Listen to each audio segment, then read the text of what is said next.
Renaud Milliam? Non, moi, ce que je voudrais faire, c'est un petit peu le distinguo. On parle beaucoup de ce qui se passe à Gaza, et c'est normal, parce qu'il y a des civils qui sont tués. Et je voudrais simplement qu'on se mette dans une situation un petit peu... si ça nous était arrivé en France, on aurait eu une attaque terroriste. Je pense que la France aurait réagi, aurait déclaré la guerre aux terroristes, et je pense que pas un pays au monde n'aurait condamné la France. Pourquoi, en remplaçant le mot France par Israël, tout d'un coup, ça pose problème? Condamné à quoi? Vous remplacez le mot France par Israël et tout d'un coup, ça pose un problème. C'est comme si c'était une espèce de fatalité dans l'histoire du peuple juif. Il leur arrivait beaucoup de malheurs. Et à chaque fois, il y a cette petite musique antisémite qui dit « Ah ouais, c'est grave ce qui vous arrive, mais vous l'avez quand même un petit peu cherché ». Et dans les sémantiques qu'emploient certains hommes politiques aujourd'hui en France, la petite musique, on sait bien par qui elle est portée. Elle est surtout portée par Jean-Luc Mélenchon et son clan.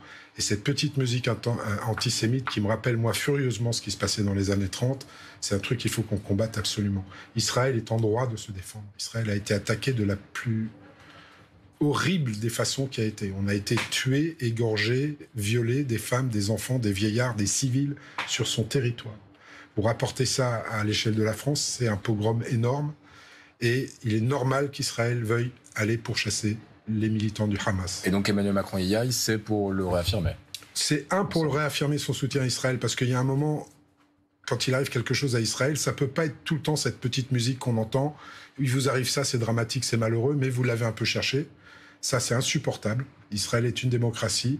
On apprécie ou pas le gouvernement qui est en place aujourd'hui, mais Israël est une démocratie et il faut soutenir ça. Ne confondons pas non plus les gens du Hamas avec les Palestiniens, avec les civils palestiniens. Mais les gens du Hamas, c'est une organisation terroriste. Si Israël arrive à s'en débarrasser, tant mieux. Alors, à un moment ou un autre, il faudra en parler. Je pense que le temps n'est pas venu. Le temps est deuil côté israélien à la riposte ciblée. On le répète encore une fois le plus possible. Les civils ne doivent pas payer le prix de cette guerre contre une organisation terroriste.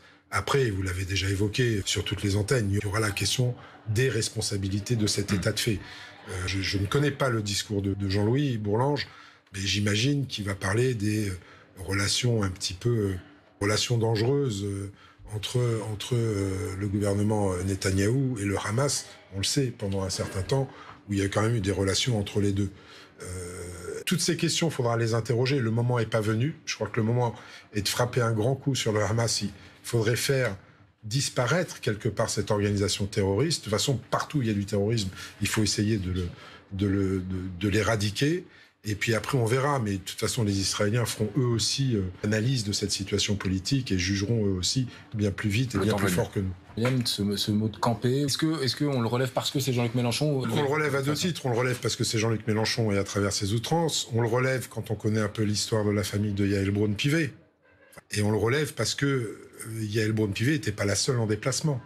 Elle était en tant que présidente de l'Assemblée nationale, mais il y avait aussi le président du groupe d'amitié France-Israël, et il y avait Éric Ciotti et le député Meyer Habib. Donc c'était une délégation. Elle n'était pas la seule. C'est, encore une fois, comme l'a très bien dit Yael Braun-Pivet ce matin sur les ondes, c'est une cible de plus qu'on lui met dans le dos, parce que vous n'êtes pas sans savoir qu'elle est sous protection policière, parce que d'origine juive. C'est insupportable. C'est insupportable. Et il appuie là-dessus.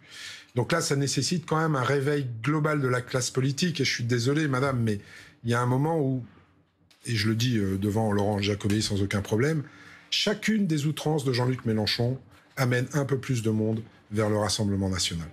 Et ça, vous ne pouvez pas l'ignorer. Et il y a un moment où il faut que la gauche se réveille et qu'elle sorte de la NUPES pour qu'elle redevienne la gauche qu'elle était avant.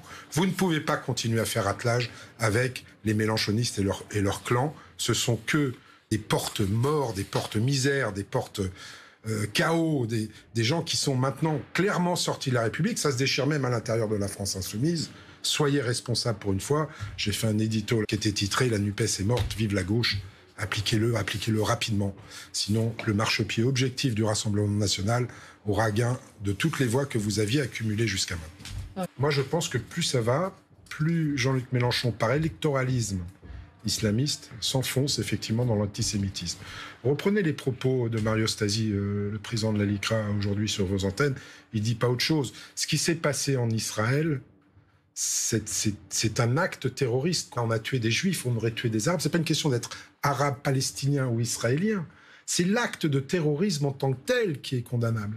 Après, il n'y a pas de nationalité, de couleur de peau. Vous faites ça n'importe où dans le monde, c'est qualifié de terrorisme. Pourquoi la France insoumise n'arrive pas à accoler le mot terroriste à Hamas ?